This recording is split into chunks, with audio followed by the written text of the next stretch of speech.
Hi, everyone. This is the very first live I have ever done. And so if you cannot hear me or see me, or if there's any issues, if you just throw that up in the chat, I would appreciate that.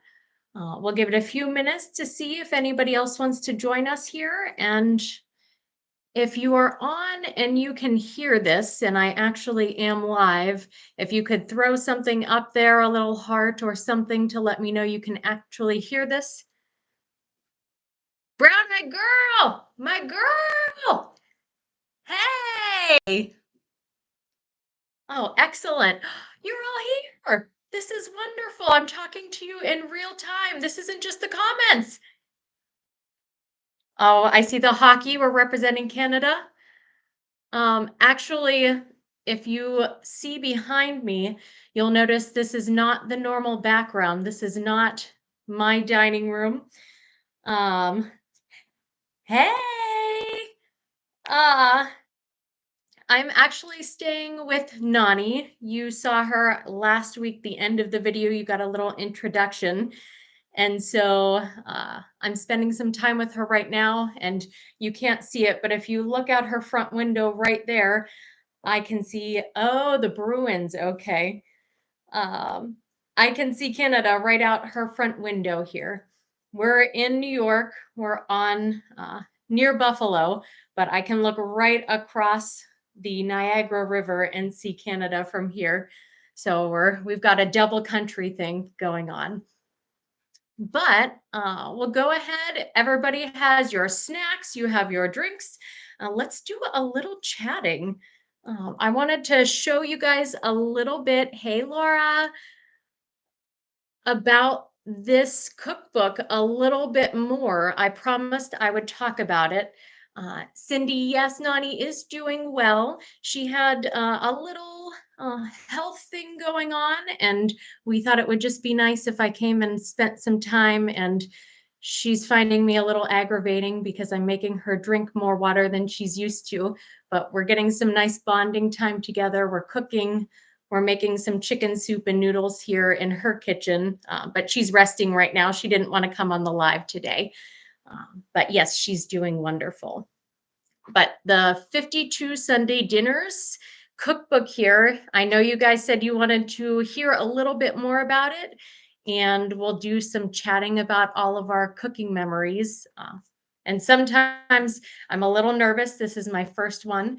So if I'm kind of all over the place because I'm a little nervous, you can just keep me back on track. I won't be offended if you tell me to get back on the track there and talk about what we're supposed to be talking about. Hey, Laura, we're doing the same thing. I like that. Um, so I think this is really interesting. And I'll adjust here so we can see. They actually have a little bit about each month of the year and kind of what they're trying to accomplish, I think, with each menu or each month of the menu.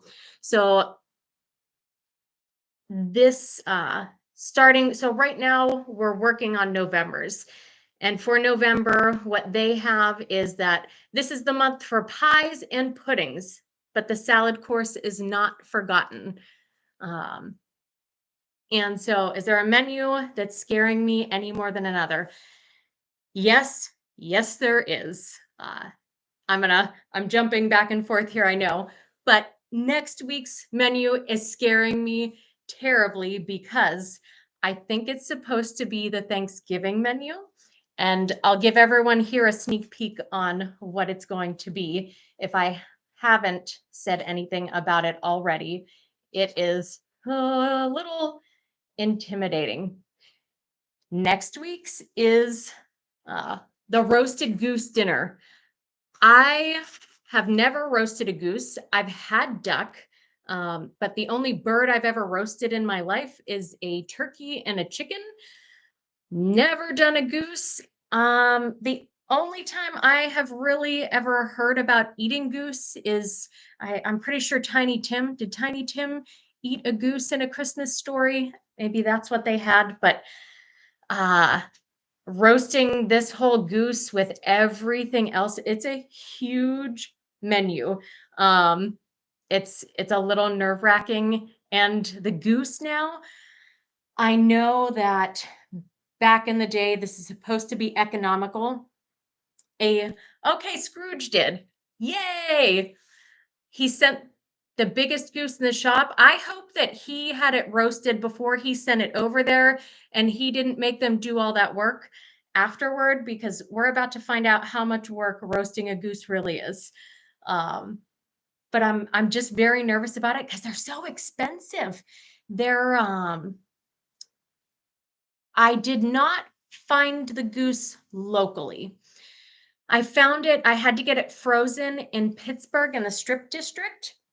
And that's maybe, well, I'm very bad with directions and timing, but I think it's maybe an hour or two away from me.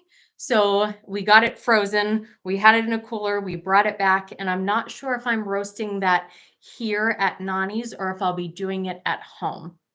Um, so hey, unknown Texan, I I think it ended up being, ooh, was it close to $150 maybe for this goose, which is quite a bit for a main dish. I maybe for some people that's not a lot, but I think for most people, it was quite an undertaking, or an investment, and it's going to be an undertaking. Hey, Ragna. Um, Tiny Tim's mom had to feather and clean his goose.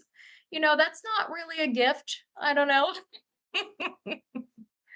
I can't remember what the weight of it is. I have it sitting in the freezer in her garage right now. So I'm not sure quite what the weight is, but I could tell you it was pretty heavy because we had to lug it from where we were buying it at the meat place in the Strip District all the way back to our car. And well, I didn't have to lug it. My husband lugged it. So it was pretty light for me, but maybe for him it wasn't quite a light trip. Um, Yes, brown eyed girl. That's what I was telling Nani about this recipe also. She said she has had goose before and that it was very greasy. She said she didn't enjoy it that much, but I'm hoping maybe we can get some good browning. I'll Google this one a little bit first so that we don't waste it. Because that's a lot. And the leftovers, I'm pretty sure I'll make, I don't know, something. Yes, I can definitely put my arms around it. It's maybe maybe it's this big. I don't know what kind of a measurement that is, but maybe that big. Um, but I associate it with Christmas much more than Thanksgiving, but I think that's just because of a Christmas story. Yay, Truth Seeker, I'm glad you could join too. This is so wonderful. Everybody's here. All my best friends. And I'm really hoping, if we keep doing this, you guys get to know each other a little bit better too. Maybe maybe you're not just my friends, maybe you become each other's friends too. This is such an interesting, when I started this, again, we're going to go off topic a little bit. Um, I'll be honest, uh, I did not want to do this. I do not put myself on social media.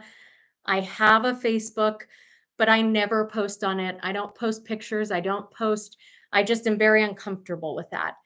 And so I had this stirring to do this a while ago. And I thought, no, no, I don't want to do that. But something kept telling me and kept telling me. And um, I think, a godly home, I think you've talked about this on your channel too, where you're not used to putting yourself out there and God tells you, well, guess what? I put you on this earth and this is what I want you to do. And so if you'll do it, this is what I want you to do for me. And so I said, I don't want to, but I suppose if this is what you want from me, this is what I'm going to do. And in my head, I thought, well, what good is this going to do? why am I going to make a bunch of recipes from a vintage cookbook? I love doing things like that. I love vintage cookbooks. I probably at this point have we're bordering on thousands more than hundreds.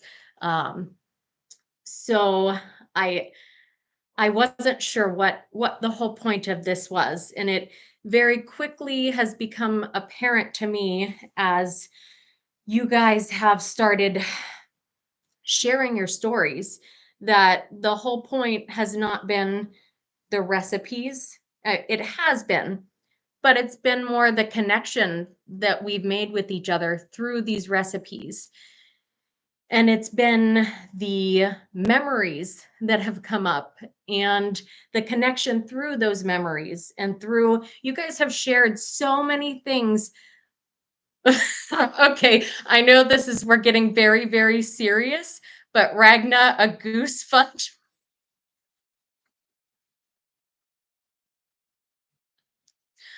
Oh, I love that. I love that. I love that. Um, but really this connection that we're all having and this the last what 3 years have become extremely lonely for a lot of people. And maybe you're not comfortable or some people aren't comfortable or they've lost their friends and to death or to all I guess connections being lost when we weren't able to go back and forth or maybe for moves or maybe you're not able to get out of the house as often. And so being able to connect with people from across the whole world, I think is maybe part of what this whole the point of this channel was. And maybe the point of it will become um different as time goes on. And maybe I'm just assuming that's the point and I don't even know what I'm talking about. It happens a lot that I don't really know what I'm talking about and I'm just talking.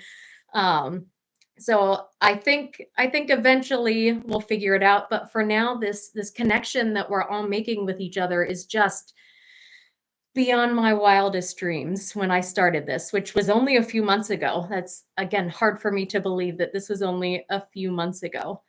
Um, in Rugged Mountain Homestead, I agree. I agree that we have lost the art of cooking and baking, um, and a lot of the history. And I hope that the way I'm doing it is helpful in letting people who are interested, hey, Carol, letting people who are interested learn without being as intimidated.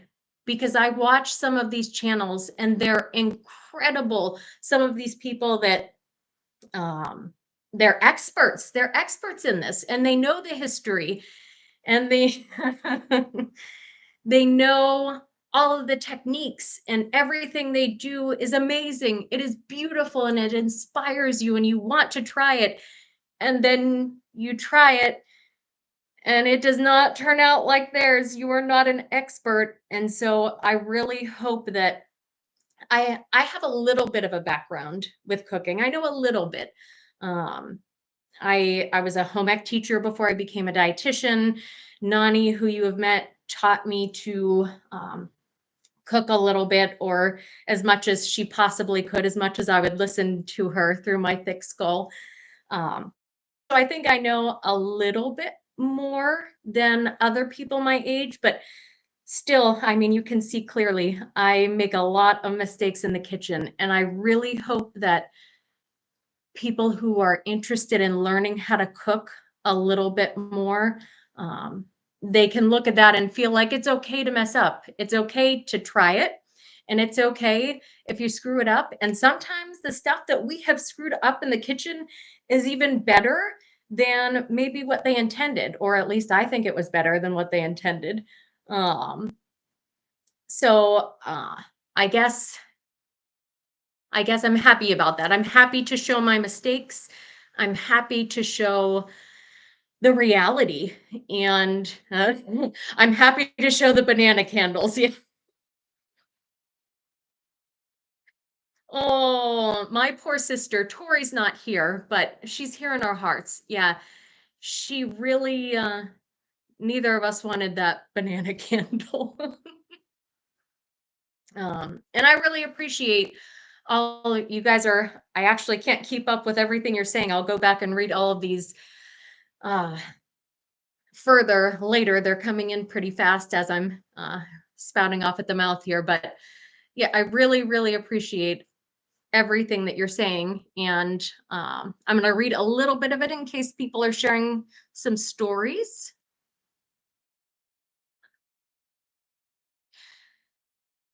Unknown Texan, yeah, I'm reading your comment right now. I like the channel is small because we get lost in the comments, but you enjoy seeing what your grandmother ate. Your grandmother was born in 1904 and 11. Oh my gosh. Yeah. So she would have been eating a lot of this stuff. Um, and so thank you, Super Angela. I'll keep that in mind for next time. I haven't seen the anti-chef before, so that's one I'll have to check out. You said Jamie at anti-chef. Okay, I will definitely check that out. Yes, Julie, the mayonnaise. Um, I found a few more recipes for mayonnaise, and actually Haley, I haven't seen her pop up here yet. Another viewer, she sent me, oh my gosh, I thought it was 4, but now I'm thinking it might be 6 recipes out of is it the Fanny Farmer cookbook maybe that she had. And so um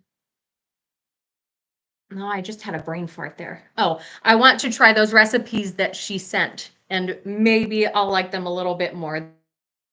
That mayonnaise that wasn't a mayonnaise that we tried that was like a salad dressing, that was awesome. But excuse me, it definitely was not a mayonnaise. Um, and okay, Danish, Ragna. I I have looked at these and I thought a lot of them sound British to me, but Danish also. I think a lot of them are maybe from that region. And maybe that's because that's the possibly the majority of who had been kind of settled in that area and who had been writing these cookbooks. So that absolutely makes sense. Um, Countdown to yuck in 5, 4, 3, 2. Yes, yes, you were right. Um, and Cindy, I agree. Uh, by the book cookbook, I also am not that way. Normally, I look at a recipe in my normal life. I look at the recipe, I say, well, that looks interesting. And then I do whatever I want with it anyway instead. Um, and if you want some of these baking recipes, if you it's very fun to watch me do it. But Ragna, you said you're recognizing them as traditionally Danish. A really good channel for some of these traditional baking things that um, baking things, baking pastries or baked goods from Europe is Baking Across Europe. She is amazing. All the recipes that she does. Oh my gosh, I don't know if you're on here or not, but her recipes, my mouth waters when she finishes. They're incredible. So check her out if you want to see how to do it right. My baking is how to not feel bad about yourself when you try baking. Her baking it's the good stuff. Love to craft. Yes, I agree completely. um, so I guess I'm kind of just talking along here. I didn't come in with a plan. I didn't want to come in with a plan other than let's talk.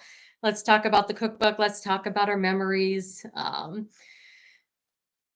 But I kind of just wanted to see how it would go. But oh, let's talk some more about you guys are sharing memories. Let's talk some more about memories. Liza Jane. Your dad taught you to cook when you were 10? Oh, yes, I know. Isn't it crazy the things, and I'm sure every generation says this, but the things that we could do or my generation did, and I look at kids now and I think they have no clue. They couldn't do any of this. And I'm sure my parents' generation looked at me and said the same thing, and my grandparents' generation looked at them, and so on and so forth. And I'm sure some of their memories are just like, how I was doing this at your age. How can you not do this? But I think part of it is that some of it we get so busy and we don't pass it down. I learned to cook from my grandmother, not my parents. And I know a lot of my friends that are my age, I'm in my late 30s.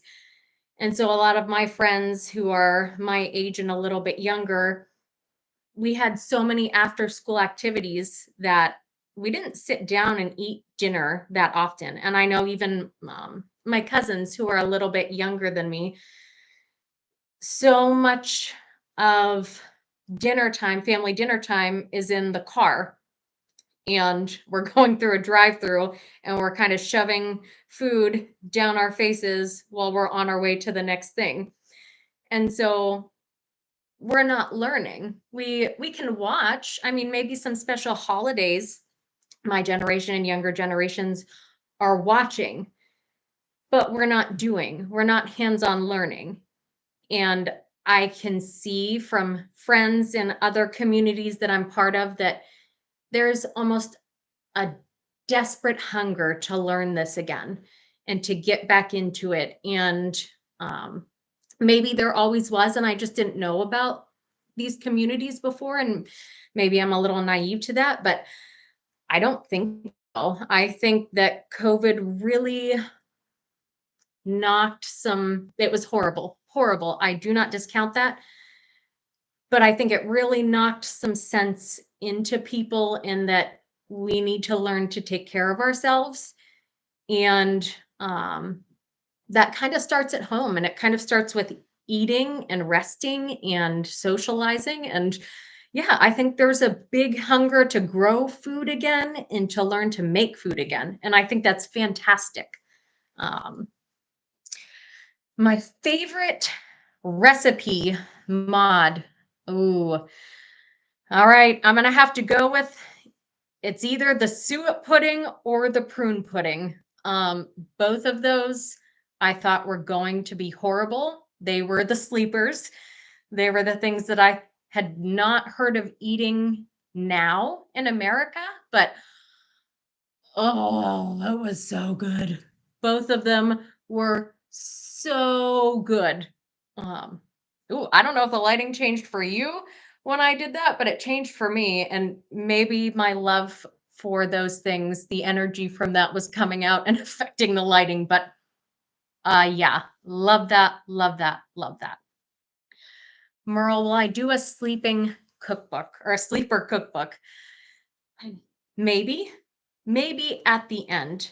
Um, I I will say these to film the videos takes one to with this last one we did because I was up here took 3 days, but it takes 1 to 2 days to film the videos, and I'm not that great at editing yet. So it takes those of you who also are doing channels, YouTube and things, it takes me a good 2 days to edit them also. So it takes me 4 to 5 days to get this all done.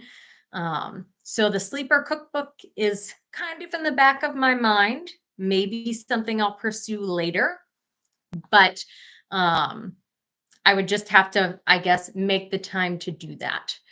So maybe we'll say it's definitely implanted in here in the front, middle, back of my mind, and we'll see what happens when we get there. That's a good idea. You're right. I should mark the sleepers because I think I'm going to remember them, and then I keep going, and I get 3 weeks down the line, and I forget what I did the day before. So you're absolutely right about that. Um, a godly home. I bet you could sub with lard. I don't see why not. It would just have a little bit less moisture in it. Would I be correct in saying that? Most of you know a little bit more than I do about that, but my assumption was that lard is, oh, lard. What am I thinking of? When you boil down the suet, it's tallow. I'm sorry, I'm thinking of tallow. Um, oh, brown-eyed girl, I didn't know that it's from around the kidney. I just assumed it was some of the fat. I assumed it was just a piece of fat. And I have to say, birds are lovely, but they can find their own food. I don't know why, at least here in America, we're wasting all the perfectly good suet on the birds. We should be cooking it in puddings all the time. It's amazing. Um, oh, Maud, yeah, the chicken dishes have been they have been delicious. They have been wonderful, especially with that salt fat pork in them. But uh, the I think the prune pudding and the suet pudding have them beat out. The thing is, some of these have not been good. I will admit some of these have been downright kind of gross, but a lot of them have been surprisingly amazing. Just knock your socks off, amazing. Um, and so I think it's if I'm picking a favorite, those are my favorite, but none of them, none of the chicken and that sort of stuff is bad. It's all good. They've all been delicious. All right. Oh, Beth, you got to have a stroll and stir the pot with your grandma. I love that. I'm picturing it. I'm picturing standing up. Did she wear one of those big aprons that had the giant pockets, Beth? Right. Laura, your memory. Your father was career military. He was a cook from the Navy, 40 through 62. And you got a copy of the World War II U.S. Navy cookbook. Oh, that's fantastic. Have you tried any of the recipes? And do you remember, did your dad ever talk about any of the recipes that he made? Anything that was his favorite?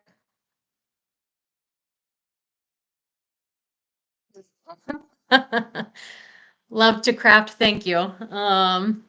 I do get excited when I find something good. It is very exciting. Um, they are for hundreds of men. That's great. I'm that's even bigger than I don't know if any of you have ever heard of the book Food for 50. Um, I had to study that in both. I have a degree in family consumer sciences, which is home ec teacher, and in nutrition and dietetics. And in both of those, we had to study the Food for 50 book, which I'm sure for your dad would probably look at that and laugh. That was probably like, yeah, maybe that's the first part of the first shift that he is feeding. That's probably nothing. Super Angela, your first generation Italian American grandma made the best food. Oh, that's so sweet. You got to eat her food at her wake. That's wonderful. That's a really beautiful tribute to send her with. I love that. Um, Truth seeker, you have no idea. My vintage outfits. I'm glad that you appreciate them. I'm actually going to do a clean out of my closet in the spring. We're taking Nani on a trip to Italy in the spring. And when we get back, I'm doing a major clean out. And when I say closet, I shouldn't say closet because it has moved out into our barn, and there are totes and totes and totes and totes because we had an antique store and we closed the physical store. It was taking up too much of our time. We closed the physical store. We still do a little bit online, but I put most of that on hold to do this. And um, we're talking, oh boy, those big Rubbermaid totes. Um, I couldn't even tell you. I couldn't even tell you how many we're looking at again, thousands of pieces of vintage clothing. So when we get back, I'll be doing a giant clean out, and I think we still own the buildings from our antique store. And I think I'll do a pop up of those, but I'll record myself, I think, opening each of the totes, and it'll be like Christmas again, reliving every piece that I've purchased before. And I'll be putting some of those up for sale to help fund the recipes that we're doing a little bit, and also my vintage clothing addiction a little bit too. And Laura, you said your uncle asked your dad for the your uncle asked your dad for a recipe for navy baked beans, and he said start with a case of ketchup. How how big were the pots that he had to cook with? I'm just picturing like a giant wooden spoon the size of a snow shovel. Wasn't there a movie somewhere where they were somebody, was it Uncle Buck was flipping the pancakes with a snow shovel? I think we were just talking about this recently. Yeah, serious industrial size, Laura. Serious. Ooh, bacon sandwiches. Yes, that is incredible. Um, oh, I think I don't know where my brain was going. There was something we were talking about, and it's gone right out of here. So, I guess I'll say as far as memories go, the house that think of a small bathtub. Yes, yes. The house that you're seeing here and the chair that I'm in, you can't see behind me, is the dining room table. You'll see it in Friday's video. But Nani was in the video, and I think I'll talk about that probably in the video Friday. But when I talk about all of my favorite memories of cooking and eating and holidays, it's been right here in this room. The table that I'm on, the leaves come out, and we put a few more tables. This couch is not here. It goes all the way across to the end of the room there, and our whole giant Italian and Polish family comes. And we had Christmas here, we've had Thanksgiving, we've had Easters, and my stockings as a kid sometimes hung. There's also a basement with a fireplace downstairs. Excuse me, but Santa came down this fireplace right here and left us Christmas presents, and our stockings hung right here, and all of our traditional recipes. And we always start. We've talked about these menus, how it's a little bit different today, with starting with a soup and then having the salad afterward. But in all of the holidays that we've had here with Nani, because she's the cook, um, it starts with a soup. Each soup is different. And um, so I think looking at this, it reminds me, looking at these menus, this, you can't see what I'm saying. I'm saying, look at this like you're sitting right with me. Looking at this cookbook and these menus, it it reminds me a little bit of the traditional holiday menus that we've had here, right here at this table, where Nani starts with her special soup. And she is full Italian. Her father came from Italy. Her mother was born here, but was 100% Italian. But she married, my grandfather was Polish. And so she's tried to combine the Italian side and the Polish side. And although she wasn't raised with any Polish food, um, she's really tried to carry on those traditions, especially after my grandfather passed away. it was very important to him that those food traditions be passed on to his children and grandchildren. And so we've gotten a lot of pierogi around this table. Um, and love to craft. You said Max Miller just did a show about World War II Thanksgiving. Oh, that's really cool. Laura, I wonder if oh, you're saying it hits a sad spot in your heart. Yeah, I can understand that. I can certainly understand that. Does the cookbook that you look at, does that make you feel closer to him? Does it make you feel like a combination of happy, sad? I think a lot of um, these recipes for a lot of people you've mentioned it many of you have said you look at these things and it makes you feel um, someone else just said yeah bitter you said bittersweet about having your grandmother's ravioli at her wake. It's a bittersweet feeling to look at these memories. And super Angela, you're right, food memories are so strong. There's sitting around a table and connecting and bonding with people over food. And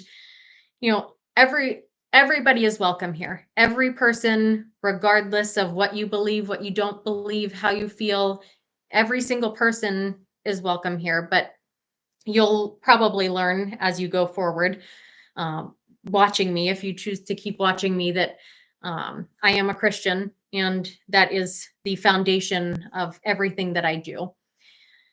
And so I think when you think about memories and bonding and food, I'm at the Last Supper. I mean, Jesus gave us his body through bread and wine. Um, and so there's so much connection. Of course, the connection to people is important, but we connect with people over food. And yes, Christians certainly, but people who are not, people who don't believe anything, people who believe different things, we all connect traditionally over food. Um, and I think that's fantastic. And we can all, sometimes it's really good, sometimes it's not so good. And sometimes the not so good in the moment, when a recipe is ruined or when the smoke detector is going off, or um, when things just turn out horrible in the moment and you think this couldn't possibly get any worse, they turn into hilarious uh, memories down the line, and you look back and you say, "Oh, do you remember when mom did this, or do you remember when grandpa ruined that?" I think those are really great. Yes, yes, smell your olfactory memories. You can walk in sometimes, I think, to something and somewhere completely unrelated, and you get this smell, and all of a sudden you're transported back to a different time. Truth seeker, yes. Yes. A lot of burnt pans. Yep, we have a lot of those in my house. There's a lot of forgetting. Actually, this on Friday, I make Boston brown bread, and in this recipe, it's probably in all of them, you steam it for 3 hours, I believe. And oh, definitely not just you, truth seeker. I got to talking. I left the kitchen. Nani and I left the kitchen. I got to talking, and then all of a sudden I started smelling something. And yeah, we were got to talking, forgot about it, and evaporated that water right out of the pan. And the steamed bread that wasn't even baking in an oven, we managed to burn that. By we, I mean me, very much. Cindy, you said you remember when our dog stole the hamburger we were having for barbecue? Oh my gosh. Did you see it happen? Wow. Did you have anything else? Any hot dogs available? That I can't imagine. I can't imagine. It's hilarious. I'm picturing it. I'm imagining it now.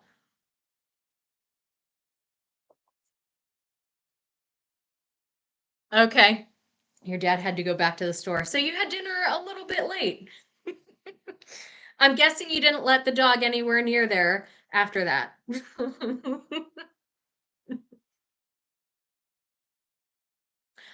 Oh, love to craft. I love that.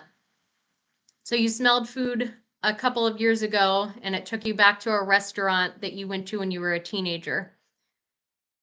That's really cool that you smelled something and the memory, you could remember the stuff that you were hearing and the food. That's amazing how all those senses kind of kick in. Our brains are incredible. Ragna, you said you think there's something inherently sacred in the sharing of food, even if you aren't religious. It takes sustenance and makes it more somehow. You're absolutely right. I couldn't agree more about that. Love to craft. You could remember the food. Yes. Paula, you said after your dad passed, the smell of popcorn would make you cry. Was that one of his favorites? Did you ever share popcorn with him? I think I associate popcorn a lot with the movies, but I like the idea of it being associated with a person. I imagine I don't know if you ever go maybe to a mall with a movie theater or anything like that, or a carnival. I bet that's pretty hard. There's I think, often popcorn in movie theaters and carnivals and um, kettle corn. That's the word I'm kind of thinking or trying to think of. The end of A Christmas Story when the next door neighbor's dog breaks in and eats the turkey and they end up going to the Chinese restaurant. Yes. Oh, yes, Cindy. Food is a commodity that's not always available. So when someone shares their limited supply, it makes it even more dear. Um, and Brown Eyed Girl, yes. If you still have your family with you and you have treasured recipes, sit down with them and write them down. Don't wait until tomorrow. Do it now. I know Nani has been working on her Nani's cookbook for all of us. And somebody asked earlier, I forget who asked, do I have any other siblings? Yes, Tori lives the closest to me. And we have a younger sister. Tori is in the middle of our biological sisters. I'm the oldest, then Tori. Um, my baby sister, Kelsey, she's in the Air Force. And then not technically biological, but still our sister. My mom's best friend when we were young had a daughter that was my age that I went to school with. And we all grew up together. So she is our sister. We consider her our sister also, Kayla. And I have an older former stepsister that our parents aren't married anymore, but we shared a bedroom growing up, and that's still my sister. So I have two technical biological sisters, four sisters altogether.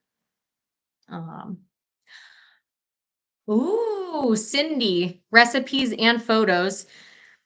You're saying put the names on the photos, but that before I read through the full comment of what you said, I was thinking about taking a photo of the food with the recipe. How wonderful would that be if you knew this was your mom's or your grandma's or your aunt's or your husband's or your wife's special meal, and you got to have a photo of the food that they made, not your creation, but their creation of it. Um, Valerie, you like going to a church potluck and sampling everyone's food that they brought. Oh, then getting the recipes. Yes. Yes.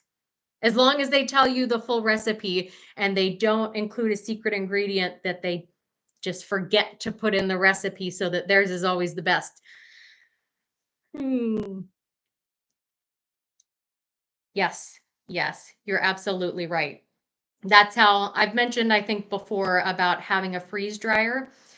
We have a freeze dryer, and um, I do the original purpose for buying it. I'll It was right after or right before COVID hit. We decided we were going to pay down all of our debt. We were going to put ourselves in a good financial situation. We were going to pay everything off. And shortly after that, COVID hit. And Nani, who, I'm here very, very obviously very close with her. She is my best friend. She has some pulmonary issues, and I went into panic mode. And of course, nothing good comes from panic. But I I thought to myself, well, COVID attacks your lungs, and what if something happens to her? What if she passes and I won't have her food? And that food and that connection with her food is so important. And if I'm having a bad day, nothing makes me feel better than having Nani's cooking. It's so comforting. And when I make her recipes, it's not the same. Even when she's standing there instructing me exactly what to do, when I make it, it's never as good as hers. Hers is always better. It's always the best, no matter what.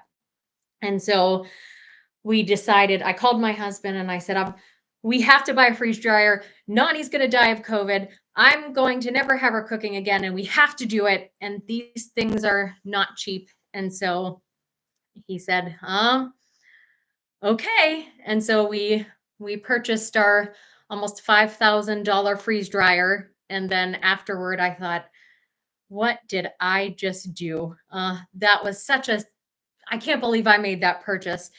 And so we contacted the Department of Agriculture and got a permit to sell some things, freeze dried things. So we were freeze drying candy and different snacks and selling it. But the intended purpose, the whole reason for getting the freeze dryer, for purchasing that freeze dryer, was because those memories and that bonding between food is so strong. Um, and that association with my grandmother is so strong and ingrained in me that I can't imagine my life without her cooking. And I want to be able to pull that out. And my sister has two daughters. And so I want those children someday, maybe 20 or 30 years from now, because if stored in the correct conditions, freeze dried food, I believe, is rated 25 to 30 years. I'm sure it could be longer, but I just, I can't imagine how special it will be in 20 or 30 years for her great grandchildren or even her great great grandchildren at this point at some holiday meal to pull a meal out and say, this was Nani's. And I don't mean that this recipe is Nani's. I mean that her hands made this and her love is in this meal, and they'll be able to have that. I just can't imagine how special that will be. And so um anyhow, that's a story of why I have a freeze dryer, if you were wondering. Um So, as I was talking, a godly home. Oh, yes, I know that you are very close with your grandmother. Hold on. I have to scroll back up to see some of these. She just stopped cooking, and you cook her meals, but it's not her cooking.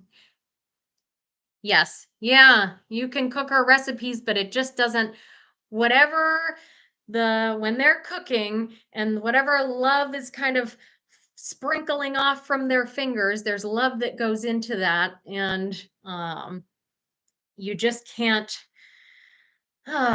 you can't replicate the love that comes in there.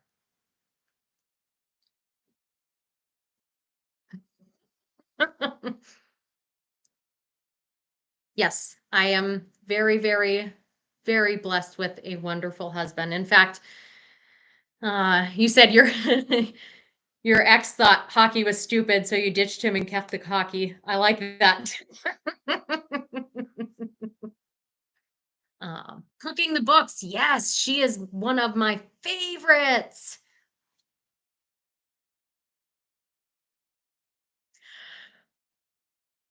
Brown Eyed Girl, I think you are one of the funniest people on this planet. I just have to tell you, I'm reading some of your comments, and you're going to make part of your former mother-in-law's dumplings as part of your divorce agreement. I don't think that's a bad deal. That sounds pretty wonderful to me. Oh. Ooh, Super Angela, yes. Freeze-dried green onions, yum. Yeah, Paula, that was I had considered purchasing one before just because, I wanted one. They were cool. You could have long-term food storage. If we plan on going on some long-term hiking sometime, I thought it would be wonderful. And but the big point for me was to be able to have her cooking later on. Maud, you said your sister is big on gift giving. Uh, oh, you've asked her to make your mom's ginger snap cookie dough. That's wonderful. I love that. Valerie, your favorite wedding present was a wooden recipe box that was filled with handwritten recipe cards from your aunt. What a treasure. That's an irreplaceable treasure. That's incredible. What a thoughtful gift. Kay Burke, your 93-year-old mother is still cooking most of her meals. You spend a couple of days a week with her, and your greatest pleasure is cooking and sharing a meal with her. Yeah, that's such a beautiful blessing to be able to share that. And it's amazing that you can go over there and still have food cooked with her hands. That's wonderful. Love does come through the cooking. Yes. Um, oh, wow. We've been talking for 52 minutes. We're almost on an hour here. That went by, well, extremely fast for me because I've just been talking the whole time. Um, so, do you guys want to keep sharing memories? Do you want to know anything? Do you have any questions specifically about the book? What am I making for Thanksgiving? Teresa, I am hosting. I'm going to host there's just a few of us. Nani's still deciding if she's going to come down. It's about a 3.5 hour ride for her. So she's deciding if she wants to come or not. Her social schedule is extremely busy. I think she does more in one week than I have done maybe in an entire month or a season. So she has to decide if she's coming. But I'm going to do the traditional turkey, sweet potatoes. This roast goose meal, I still have to cook before next Friday. And so, I'm looking at February while I'm talking to you. Somehow I got there. But the roast goose meal has several interesting sides that I will probably use as leftovers.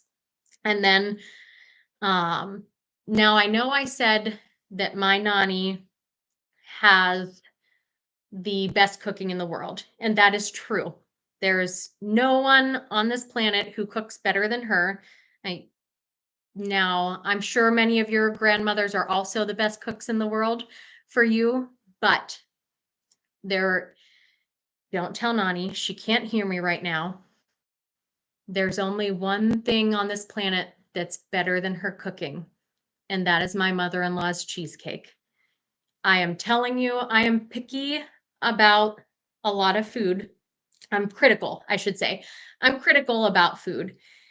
And I, on my life, would put her cheesecake up against any national competition, any New York cheesecake, anybody's cheesecake, any famous baker, pastry chef, whatever. And I'm telling you right now, she would win. Um, my husband's great. He's cool. Whatever. I might have partially married him for his mom's cheesecake. It might have happened. I don't know. Um, but yes, I will not be making the dessert because there is nothing that I can make. Even I would say that her cheesecake is better than the suet pudding and the prune pudding. If I had to choose between getting to eat both of those and getting one piece of her cheesecake would win. So let's see. I know I asked you guys had any questions. I'm going back to look now. Um,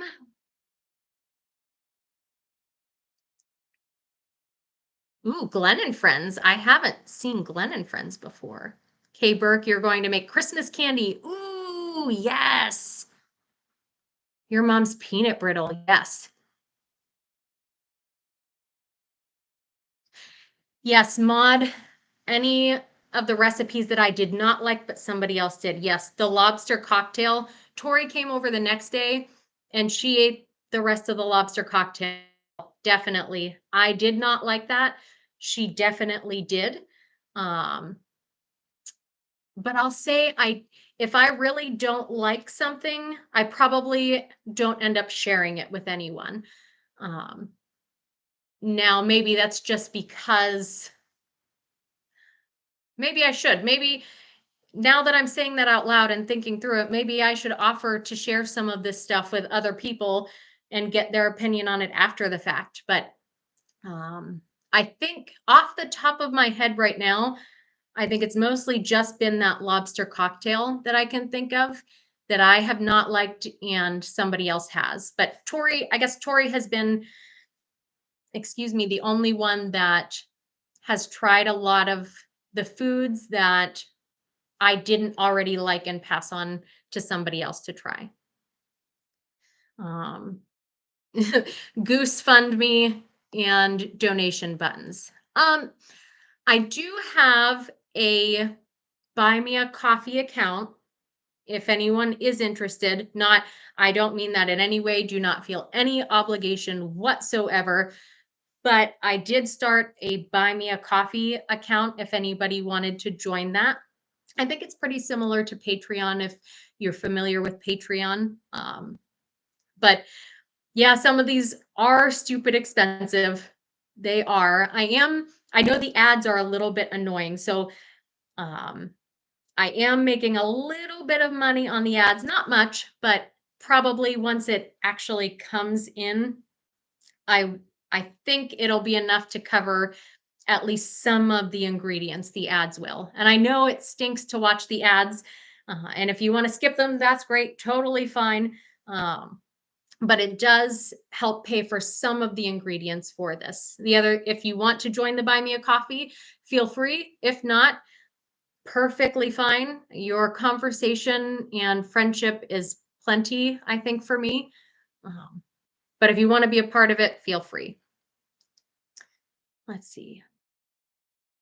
Paula, you like being surprised by what's on the menu? You look forward to the Friday reveal. Yes. Well, I won't share too much more then about what's coming up so that you can be surprised. Cindy, your mom made the best stuffing. Do you try to replicate hers around this time at Thanksgiving time? Mm.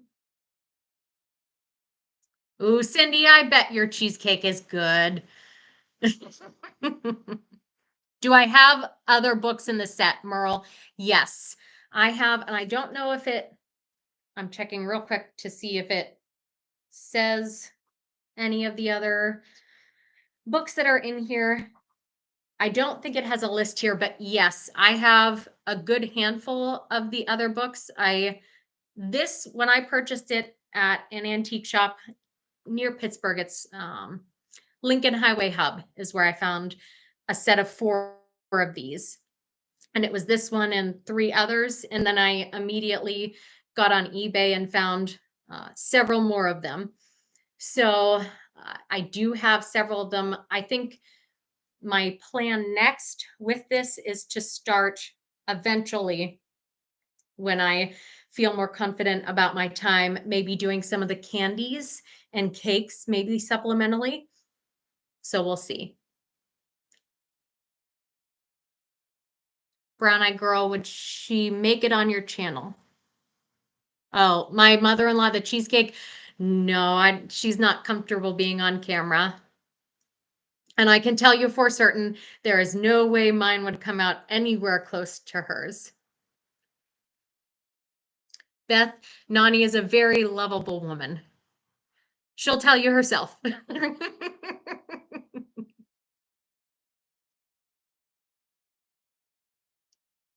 Oh, let's see. Tina, your great grandmother said she got married to your great grandfather to get her teeth fixed.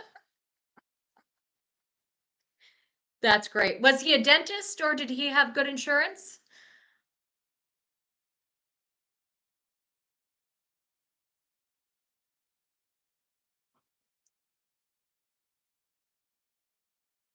Merle, you'd like the names of some of the books. You only have 3. Let's see.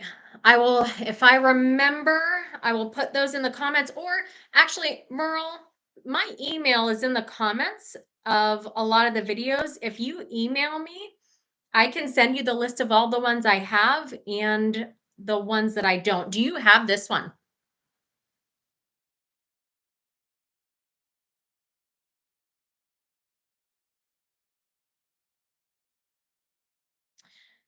Brown Eyed Girl, I would not complain if you shared my video a bunch and made it go viral. I did initially when I started this, I didn't expect to have anyone following me. I didn't think anybody would watch it. And all of a sudden, I think I had 19 followers or subscribers, and I hadn't told anyone. I hadn't even told my family that I started this, except my husband, my sister Tori, and one of our best friends, Dan, who was my OG original. He subscribed before anybody else. He's been very helpful. And so I think the day before Labor Day weekend, I think I had 17 or 19 subscribers, and I was jumping up and down in my kitchen and flipping out because strangers were watching. And if I told my husband, my sister, our friend Dan, and maybe at that point three others, so we'll say 6 people that were just family and friends that were giving me the I won't say sympathy, but the family watch. So that means that like at least 10 strangers were following, and I was flipping out and so excited. And then we had some friends over and I was checking, and all of a sudden it was like 100. And I think I might have had like a little heart attack. And then it was 300. And then now, yeah, 4,000 now. You have no idea. Mind blown. Crazy. Crazy, crazy. I thought maybe when I thought the goose video would get me a bunch of followers and that's where I would end up, I guess, with the most, and maybe like 2,000 after the goose one came out. But yeah, I mean, most of you have been with me right from that very beginning. A Godly Home, you were the very first one, I think, right when I started getting a few more and a few more. You were my very first subscriber that was commenting and interacting with me. So I associate you as the very first one that started as I was getting more popular. And so I think, yeah, I think this has gone beyond my wildest dreams. And if anybody feels like sharing it, then I wouldn't be sad about that. I would love us to all connect with more people and connect with more memories. That would be great. Cindy, I am having tea. I think these were my great grandmother's teacups, Nani's mother. I think it's apple cranberry zinger. It's an herbal tea, non-caffeinated because, well, I guess I don't know what it looks like where you guys are at, but it's pitch black. It's 7:49 here, but it feels like 11 o'clock. It's so I need my decaf bedtime kind of tea. Tina, you said no. Oh, I asked about you said about that your great grandmother's teeth. They got married when they were 18 in 1916. Wow. And that in 1916, that wouldn't have been considered young. That would have been just a regular a regular time to get married. Um Nani got married. She was born in 1937 and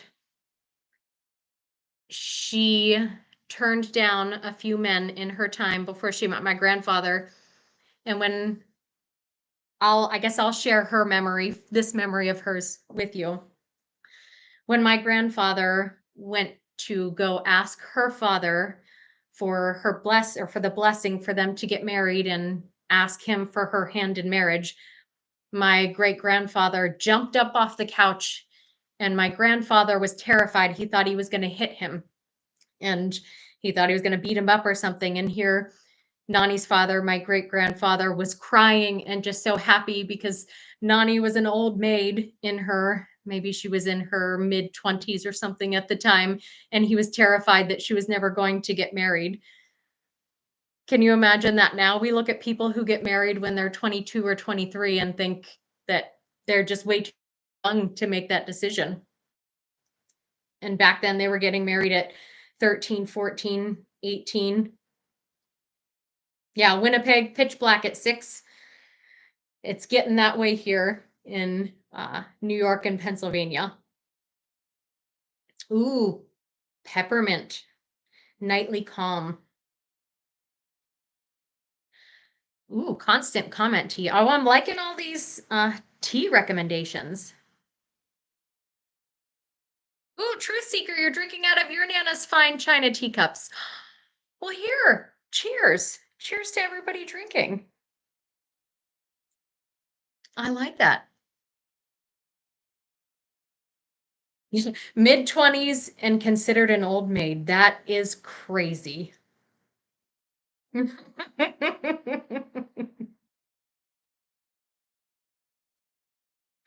Ooh, I don't know. Do I know about her? I'm going to try and pronounce this, Laura, and I'm probably going to do it wrong. Crocombe? Crocombe. Crocombe. I guess you guys can't say it out loud, but I hope one of those is the correct pronunciation. Oh, love to craft. Your grandmother was 15 when they got married. You have their love letters.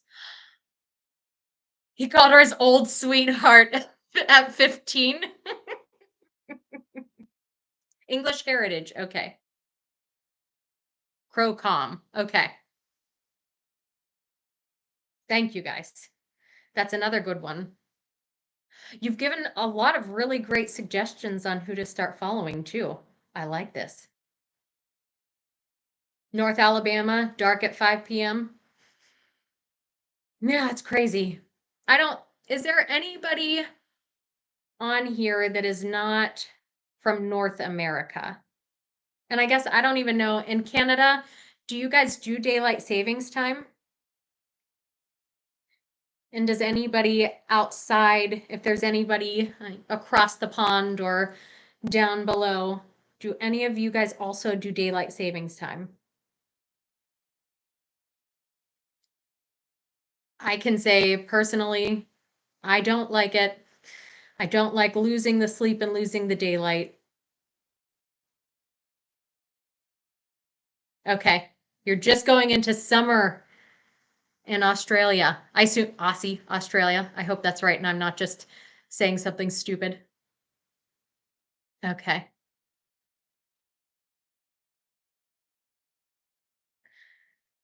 Yeah, I'd like to get rid of this.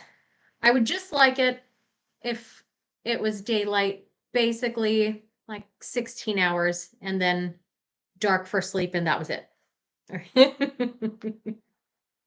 Dark by 4 o'clock now. Yes.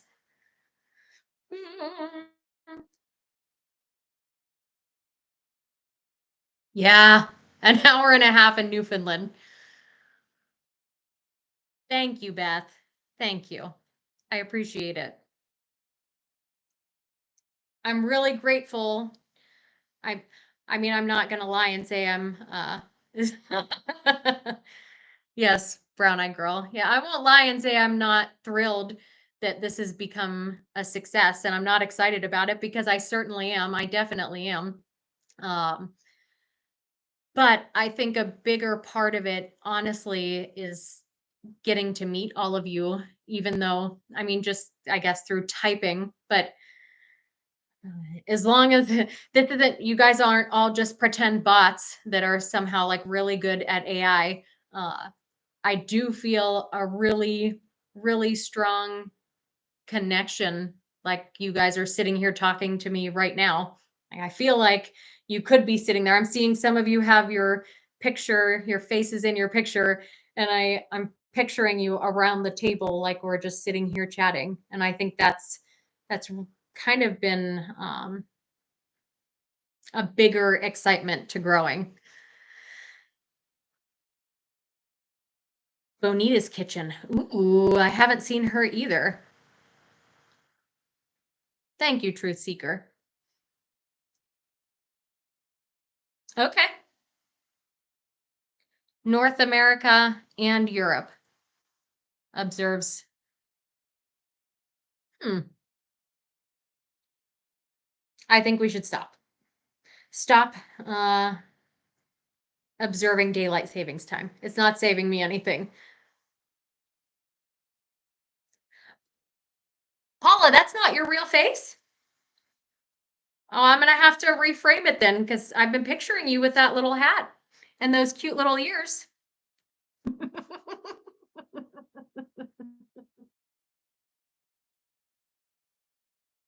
Hmm.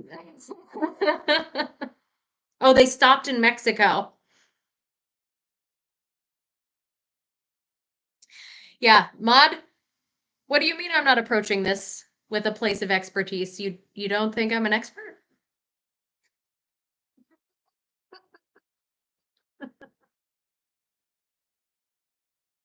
Oh. Well, it is just about 8 o'clock now. Does anybody have any more questions? Anything they want to know about the book? And if you do have questions and you're watching and maybe you're a little bit nervous to type, that's fine. My email is in there. If you have a question that you're afraid to type in here, or you're thinking about typing, or you didn't catch the live, I don't know if I really don't know if I have this recording or not. I don't think that I do, but if it is recording and um, we it shows later. Um, and if you're catching this live after the fact and there's questions you have and things you want to know, then email me, or yes, Laura, we can definitely do this again. This has been wonderful. I did not expect this to be successful. I'm very bad at technology.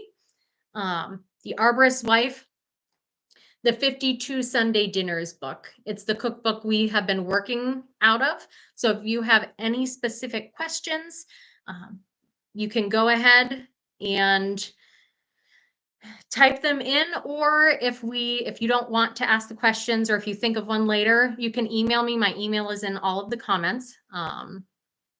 The worst thing I've eaten from it, the canned asparagus, easily the canned asparagus. I put it in my mouth.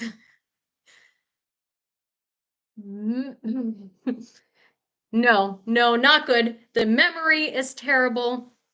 It's easily the worst thing, Miss Angie, the canned asparagus. Texture, flavor, no, no, no, no, no.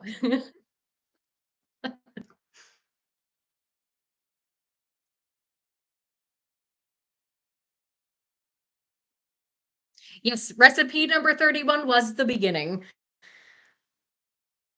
We're going to work the whole way around, though. Don't you fret. We will bring it back all the way through July of 2024. We're going to get all of them in And I don't see Big Red on here, but um, she's another pretty constant. If I don't know how much you guys follow in the comments and connect with each other through the comments, but she is another one that, well, I guess I shouldn't even be saying she. I don't know if Big Red is a man or a woman, but I assume woman because she's hilarious and usually women are the funniest, I think. And so I think we've talked I've talked with her back and forth maybe about doing the canned recipes. So I hope it's her and I'm not just saying it's her and she's not even said it and I'm saying she's saying something she never did. Um but anyhow, we are working our way all the way back through and then eventually at some point we will get to the canned recipes that I didn't do at the time. Um Cindy, I don't know if there are reprints available. I know that there are copies of the originals, not copies of the originals. There are originals available on eBay. That's where I got many of mine. Um, but I don't know if they ever reprinted them or not. And I don't think this is from Women's World magazine from 1924. And I don't think that it's the same as Women's World magazine that's in grocery stores today. I did reach out to them maybe 2 weeks ago to see if I could get any information and find out if they had a history of any, I guess, of their magazine and if they knew anything about this or not. But I haven't heard back from them, so I assume it's not the same place and that they haven't done any reprints. But I haven't looked that extensively because I've just had the originals. The only link you found was to my YouTube channel. I've forgotten what I was saying before. So Merle, what link are you looking for?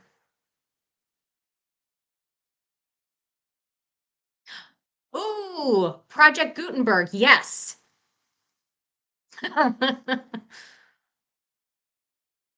Okay. Yeah, canned asparagus is the worst. Merle, I do have several on of the paperbacks as well. The ones that I ordered through eBay were paperbacks. All right. Does anybody have anything else to add? Anybody, any more questions? Any last memory you want to share before we hop off? My email. Oh, it is actually I'm gonna let's see. It should be in the comments of all of my videos, but let me just double check here. I don't actually know my own email address. Let's see. It's just the vintage dietitian at gmail.com. So just the name, the title of, or on my shirt, the vintage dietitian, the title of the channel, the vintage dietitian at gmail.com. So if anybody has more memories they want to share, if you want to connect outside of just talking here, let me know. Email me. Thank you. Thank you. I love the shirt too. And we'll definitely do this again. I will check the schedule, see when we can, see when we can make it work, and we will be doing this again. It was so great to talk to all of you. Have a good night, everyone.